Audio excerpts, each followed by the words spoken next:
Season 2 of Arcane just wrapped up, and I can now comfortably say that this is what $250 million should look like. Not Red 1, which also had a budget of $250 million and looked like the product of ChatGPT just spitting out fanfic for the most generic throwaway cash grab Christmas movie of all time. This is a show that looks unbelievable. It is a masterpiece of animation, and I dare say this is probably the most visually stunning animated series ever produced. Period. Just point blank.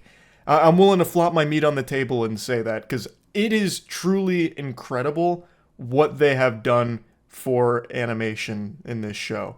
Every episode was just breathtaking from start to finish. They didn't cut any corners at all. This is something special. And it really stands out to me because right now we're in the era of every blockbuster production being $100 million plus budget and just looking like dog shit. Like Megaflopolis, over $100 million, and that movie looks like a GeoCities webpage that has a plot that's held together by toothpicks and bubblegum. Or if we want to stick with shows for a comparison, Book of Boba Fett. Over $100 million budget for that super stinker, and it looks worse than anything the CW has ever put out. Point is, this show, I can absolutely see where every single dollar was spent. It is incredible. Like, I actually can't stress that enough. But I don't think this was the perfect season or anything. I love Arcane. I couldn't stop gushing grannies over season 1, and I still am glazing season 2 heavy, like I'm busting out the cream in a big way. But I do actually have some pretty big complaints about it as well. But first, I just want to start with everything that I love about it, which is pretty much everything. Visually, I've already kind of explained to you how I feel about that. But I also just love the way they integrate music into this. I know that's kind of become a critique a lot of people throw against Arcane, how every episode has like a music video to it. I love that. They're super stylized. I also like how the animation changes pretty frequently in episodes. So you have like the show in its normal animated coat of paint, and then all of a sudden, next scene, you've got like a totally different artistic medium to express the story, and it's really cool. I just love that. It just seems like such a love letter to art and animation in general. And in particular, I love the music videos. I really do. I grew up off Naruto AMVs, Dragon Ball Z AMVs, Final Fantasy AMVs, so there's always like this soft spot in my heart for that kind of content, and this show does that. They have some bangin' boner jams that have a really cool, very stylized, over-the-top segment that lasts for like 2 to 3 minutes for the song's duration in the episode. Sometimes at the beginning, sometimes a little more towards the middle, and when they come on, I actually just feel like they're kind of just a nice treat. Yeah, I understand that it can be a bit immersion breaking how all of a sudden you just have a music video dropped on your plate, but I really like it, and I think it conveys a lot of emotions well without ever even just having characters say anything. It conveys emotion through the music and the visuals without ever needing dialogue. I think it does it pretty effectively. I understand why people probably wouldn't like that, though, because it can be kind of jarring, but I just wanted to say I like that, and they do have quite a few of those out the wazoo this season, which had me smiling. Another thing I really liked about this is just how much depth they gave to characters that were already pretty fleshed out from Season 1. In Season 2, they continue down there without ever making the characters feel like they end in a place that doesn't make sense. However, I do think there were a few instances where some characters flip-flopped on things pretty abruptly without like a development to that position. Like the position they end up in makes a lot of sense, but the way they get there felt kind of rushed sometimes. That's not for every character. Like Victor, for example, I thought they did an amazing job where, big spoilers coming, spoiler inbound, big warning, Victor becomes a bad guy. Victor becomes the bad guy, really. But it's not like a cartoonishly evil villain that he becomes. He gradually changes into this character in a way that's an extension from the Victor we already know from Season 1. The guy who wants to, help people. The way that he goes from helping people to becoming Machine Jesus and trying to help everybody, and the way that he approaches that help now becomes pretty concerning and a problem for everyone around him. It's no longer necessarily help, it's kind of he's taking control of everyone to deliver a utopia, a perfect world. Still very much the Victor that we know and love from Season 1, the guy who has good intentions, but now his intentions are still good, but he's approaching it in a bad way. He's a villain, but he's not just twirling his evil mustache. He is still trying to do what he thinks is right and trying to save people and deliver this perfect world. I'm going to get into a complaint while I'm getting into some praise. Ambessa. I think Ambessa is a great character, and I really liked what they were setting up for her. But in Season 2, towards the end of Season 2, she makes decisions that I think make no sense for her. Big spoilers. I'm going to get into spoilers talking about this. I've been doing a lot of spoiler talk for my reviews because I think it's just more fun and I like to get my thoughts out about it. So, spoiler warning. I do not like that for some reason, Ambessa teams up with Victor after learning that he can create these immortal super soldiers that, what could I do with an army that doesn't fear death? That makes sense. That's logical. What's not logical is that instead of just being satisfied with Victor and like this army that he is able to produce, she instead takes him to the Hex Gate in order to make him even more powerful to convert the entire world into these soldiers. And yet Ambessa thought that she'd be able to control him somehow, maybe, or that she'd somehow be exempt from this and somehow would be able to use this for war, which is like the actual antithesis for everything Victor claims he wants to do. Maybe I'm missing something about her motivations during this, but it just really felt nonsensical. I feel like she's been cunning and smart with strategy this entire series. Like, she understands all the pieces on the chessboard, yet for this one, she decided to go through with this plan that would never actually work out in her favor and ultimately leads to her demise. I also think her death is really underwhelming. So the Black Rose became a new threat here, and we learn a bit about Ambessa's connection to Black Rose, and in the fight against Mel and Kate, she ends up in the Black Rose's clutches. It's LeBlanc, I believe, and Mel eventually overpowers her and vanquishes LeBlanc and saves her mother from that realm where she had like a bunch of thorns going around her. And then she dies in Mel's arms. How? Like, she wasn't really trapped by the thorns for that long. Like, it was clear it was draining her, but not to like a crazy degree where I felt like, oh, she's about to die. Like, it never felt like she was in danger of dying. And we had already seen Mel go through this. Granted, she is more powerful and has the gift that Ambessa doesn't. But it just felt kind of underwhelming that that's how she goes out. Just smothered to death by silly string in this tendril dimension. It just, I don't know, felt kind of rushed to me. Ultimately, it's not the biggest deal in the world. I had a feeling Ambessa wasn't going to survive Season 2.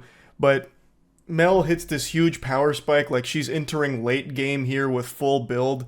And I thought that would be like a big moment between her and her mother. But that never really happens. Instead, it's like the fight scene, which is a good fight scene. Every fight scene in Season 2, I want to point out, is incredible. Like, the fight scenes in Season 2 were somehow even better than the ones in Season 1. They really outdid themselves with the action here. Fucking hats off, compliments to the chef, because they were fucking cooking with the action.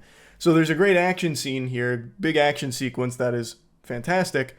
But then there's never ever this moment where Mel and Ambessa really connect at all. And I guess I was just kind of expecting that and something more to come from it, but it didn't. Instead, it was kind of like an abrupt death for Ambessa there, which, again, ultimately, I don't think she should have ever even been there in the first place. It just didn't make sense to me why she would even team up with Victor for the plan of going to the Hex Gate. I also don't even think Victor needed Ambessa or her army there for his plan to succeed, because his fucking immortal machines, they were unstoppable. Not a single one was defeated except for one, which was by pure luck for the most part, with Mel and Jace being able to stop it.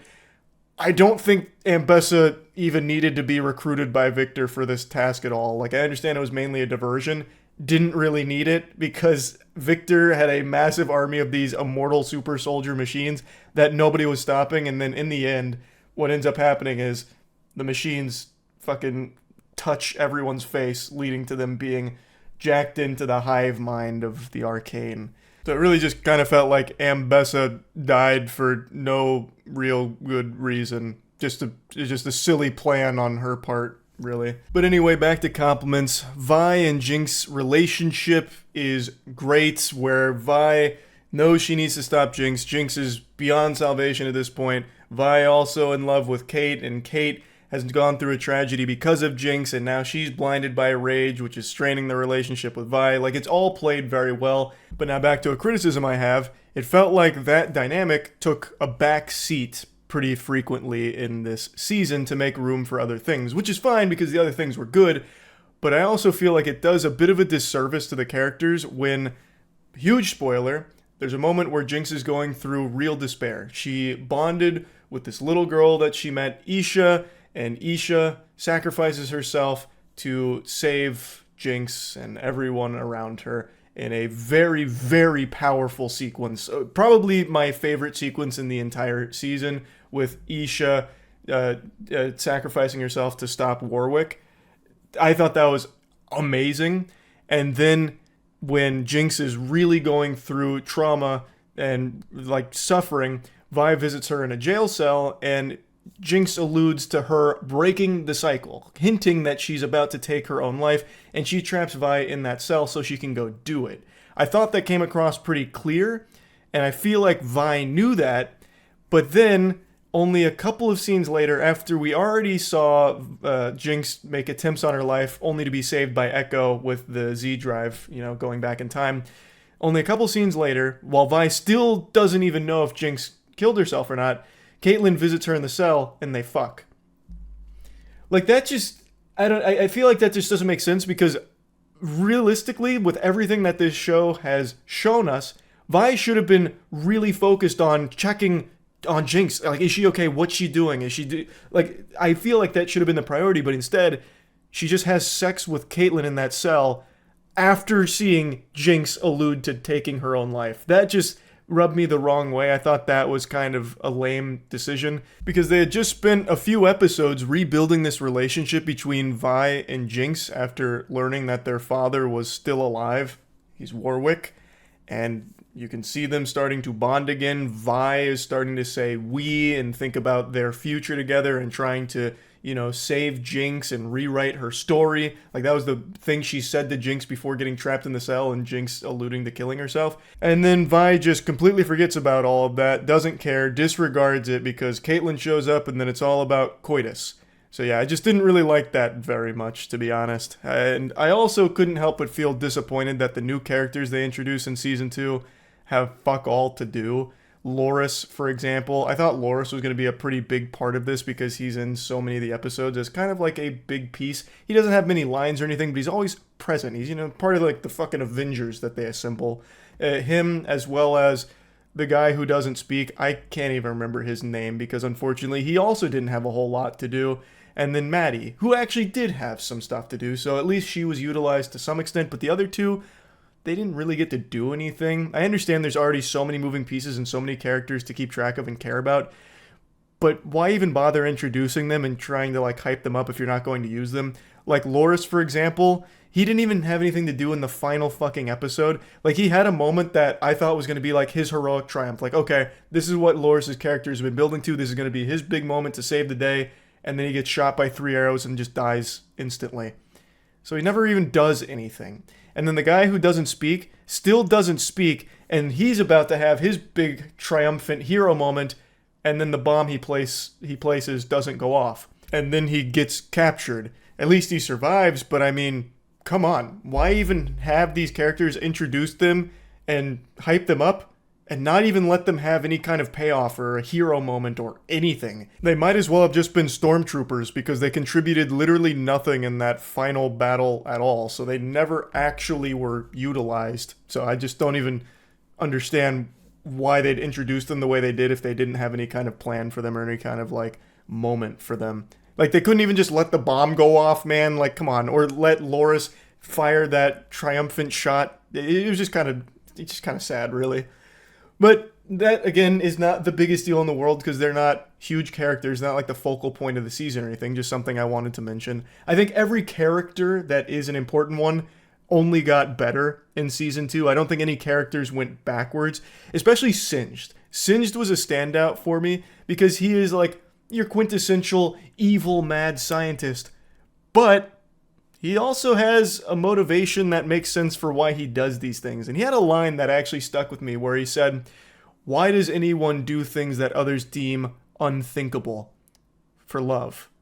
And I was like, damn, that's kind of deep. And then you learn why he's doing these experiments that he's been conducting. And love is kind of like a prevailing theme throughout season 2. It's a very big theme to season 2 overall, and I think it's executed super well across the board. Not just with the obvious characters, but even characters you wouldn't expect at all. I think it's just done very well. I really did love season 2. I thought it was another absolute slapper. Obviously, I do have like some criticisms of it, as I've been stating, but overall, I really, really, really enjoyed it. I was fucking glued to it. It's 5:30 a.m. right now because I couldn't help but just binge Act 3. So it's definitely a season I really liked. Now I want to get to my biggest complaint of the season. So many things are just vague and left kind of open-ended and ambiguous, which sometimes is fine, like I don't mind that, but in season 2, I really felt like it was an egregious amount of things where I just had no fucking clue what actually happened. Like there are some major character deaths that I'm not even sure are even deaths, or exactly what's going on with that character, or why certain things were happening the way they did. There was just so much guesswork that needed to be done to connect things. At least, I mean, maybe I'm just a bumbling fucking idiot, which I know I am, but I feel like I was paying very close attention. There were just so many things where I asked myself, why? Or what the fuck was that? Especially at the ending. So many things at the end of season 2 leave more questions than answers. And I'm assuming that those questions will have answers if they do a season 3, which I really hope they do. I'd love to see a season 3, especially since they teased Swain, and I really like Swain in League of Legends. So I'm hoping they do more Arcane. I think they have something remarkable on their hands here, and they have a lot of really cool stuff that they've set up. And I would really like answers to those questions that season 2 has left me with. Also, I just have to mention this. There are some major character deaths in here that I think just get brushed over way too quickly and don't get the respect they deserve. Big spoiler warning. Okay, Heimerdinger's death. Heimerdinger self-sacrifices in order to send Echo back to the proper timeline to get him to the right dimension after the Arcane sucks them up, or the anomaly sucks them up and spits them out into the wrong timeline. And they, build everything. And as they're about to go back in time, Heimerdinger gets out of the bubble and he connects the thing, and then he just deatomizes. He poofs away. He might be alive, but I'm pretty sure it's him sacrificing himself for Echo, his pupil, because that kind of completes the Heimerdinger arc. So I'm assuming that's his send-off. And it's a fine send-off, but his death is never acknowledged after that. Echo doesn't say anything about him. No other character says anything about him. It's just, he's like forgotten, which I just think is a real shame. Anyway, though, I'll stop yapping about it. Overall, I think Arcane Season 2 is great. I think Arcane as a whole is one of the most impressive animated series that's ever been made. I think it is a must-watch. I really think it is something special that everyone should experience. So, that's really about it. See ya.